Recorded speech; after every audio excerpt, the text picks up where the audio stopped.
Selamat datang di Beetle Channel, semoga kita bahagia. Jangan lupa subscribe, like, komen dan share agar channel ini semakin berkembang. Terima kasih. Novel Kemenangan Dalam Hidup, bab 2498. Chamberlain memandang orang-orang yang bersemangat di bawah dengan ekspresi muram. Dia tiba-tiba memiliki keinginan untuk membiarkan semua penjaga bergegas, mengambil senapan mesin mereka dan menembak jatuh mereka. Pemandangannya pasti indah, seperti pesta kembang api di pesta tahun baru. Tapi dia tidak bisa. Dia tidak berani menyerang orang-orang ini. Karena mereka tidak hanya mewakili individu saat ini, tetapi juga kekuatan di belakang mereka.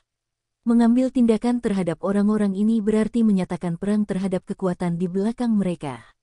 Rothschild dan Freemason di belakangnya mungkin tidak takut dengan kebencian kekuatan-kekuatan ini. Tapi dia takut. Dia hanyalah seorang agen yang didorong ke depan oleh Rothschild. Bahkan jika dia membantu Rothschild mendapatkan keuntungan yang cukup pada akhirnya, nasibnya akan tetap digunakan sebagai alat tawar-menawar untuk meredakan kemarahan kekuatan-kekuatan ini. Memikirkan hal ini, Chamberlain merasakan kesedihan yang mendalam.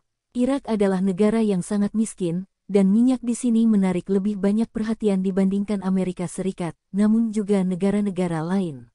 Mereka semua ingin berpartisipasi dalam pesta ini. Sekalipun potongan daging terbesar ditakdirkan untuk diambil oleh Amerika Serikat, mereka akan tetap memperjuangkan sisa tanah. Dan kini, suku Kurdi menjadi sasaran mereka. Masalahnya belum mencapai tahap akhir, apakah kamu begitu tidak sabar? Chamberlain memandang semua orang sambil mencibir, ekspresinya menjadi galak dan dia terus bertanya. Apakah kamu lupa bagaimana aku meminta orang lain untuk mengikutiku dan menggulingkan ayahku? Di belakangku berdiri Rothschild, berdiri Freemason. Suara Chamberlain nyaring dan jelas, dan dia menatap semua orang. Ini pertama kalinya dia berbicara terbuka tentang latar belakangnya, bahkan berbicara tentang Freemasonry dengan bendera harimau. Dulu, meski semua orang tahu siapa yang berdiri di belakang Chamberlain, Chamberlain tidak pernah mengatakannya secara langsung.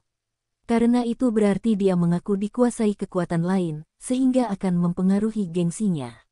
Lagi pula, melakukan sesuatu dan mengatakannya adalah satu hal. Tapi sekarang, dia tidak punya pilihan lain.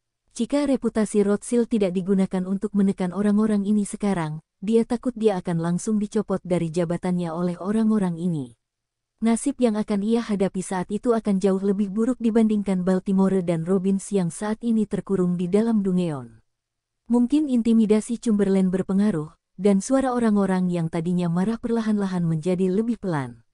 Kalau begitu aku akan memberimu satu kesempatan terakhir, 10 hari. Kami hanya bersedia memberimu 10 hari. Chamberlain, kuharap kamu memanfaatkan 10 hari ini, kalau tidak, menurutku lain kali kita bertemu kamu akan berada di penjara bawah tanah.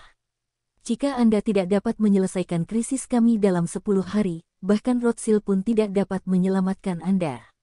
Lagi pula, Anda, Chamberlain, bukanlah satu-satunya yang dapat bekerja sama dengan Rothschild. Chamberlain mendengarkan ancaman orang-orang ini dengan senyuman menghina di bibirnya. Itu semua adalah hal-hal yang tidak berguna. Saya menyebut Rothschild dengan santai dan Anda menjadi dingin. Begitu saja, Anda masih ingin menggulingkan saya. Sementara Chamberlain berpikir, dia melihat ke arah Penatua Ste, yang diam sejak semua orang memprotes. Elder Ste, apalagi yang ada dalam pikiranmu sekarang? Stuart menatap Chamberlain dengan wajah cemberut. Chamberlain, tidak ada yang ingin kukatakan. Karena semua orang setuju memberimu 10 hari lagi, biarkan aku melihat percikan apa yang bisa kamu hasilkan hanya dalam 10 hari.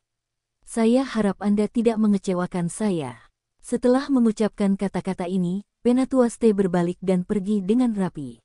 Chamberlain melihat sosok Ste yang mundur, niat membunuh perlahan memenuhi matanya. Orang abadi tua ini adalah pemimpinnya, jika tidak, bagaimana mungkin para pecundang ini berani memberontak melawanku?